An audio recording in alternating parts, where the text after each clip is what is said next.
when did this happen and what happened exactly? It was a little more than 1 week ago. A couple people died here. But here also in the hall was a house?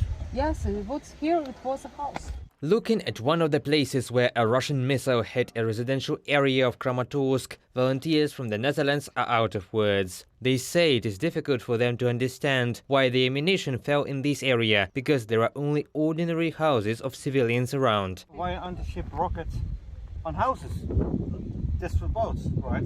I don't know, it's a question for the Russians. Yeah, but here is nothing military. This is houses. I think if I look at the houses, probably it was mostly old people living here, or not? Old people, yeah. Yeah, only old people, yeah. Without stopping at the site of the tragedy, Franky and Coen rushed to set up their outdoor restaurant and start preparing hot meals for the victims as soon as possible. I see people smiling, but it's not really what you said, happiness. It is, oh, they're the guys, they support us and listen to our story.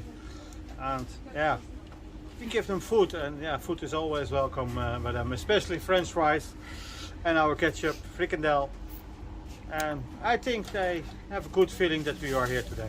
Foreign owners of the restaurant business have already been to Donbass. On this trip, the first days were devoted to helping the residents of Kherson, and then they arrived in the Donetsk region. There, in a whole collection of chevrons on the stand in their trailer. The pride of the volunteers. They say every patch is a different story. We get this all from different soldiers or people who help here, and when they like what we do, sometimes they give it to us.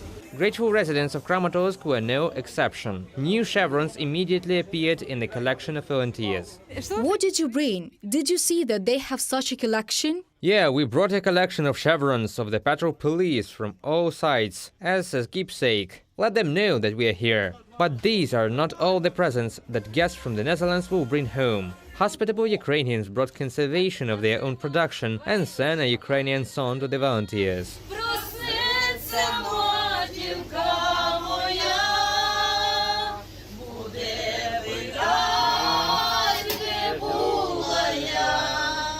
Work in the kitchen is in full swing. In just an hour, restaurants prepare more than 300 servings of food. If you look around, you see many people today here.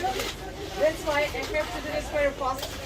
Like Franky said, I have only 5 seconds. 4, 3, 2, 1. Ready? Forget about the war, at least for a while. Smile and eat deliciously. This is what volunteers most of all expect from Ukrainians who suffer from Russian aggression. However, they notice that Ukraine is a strong country and strong people live here. Absolutely unbelievable. If I see that people are living there and how they really with all power try to fix their houses, some of them are so severely damaged that, but they are pulling the shoulders under it, and they are really very, very strongly repairing everything. And you see the faces and you see the power, and they all believe in the victory of Ukraine. And yes, very strong. Thousands of servants were prepared and distributed by volunteers to the affected residents of 3 regions in a few days. They plan to return to Ukraine very soon. They admit, although it is not safe here, it is very difficult not to miss Ukraine. Reported by Pavel Steinmach, Jana Kolesnik, Olena Gramova, UATV News.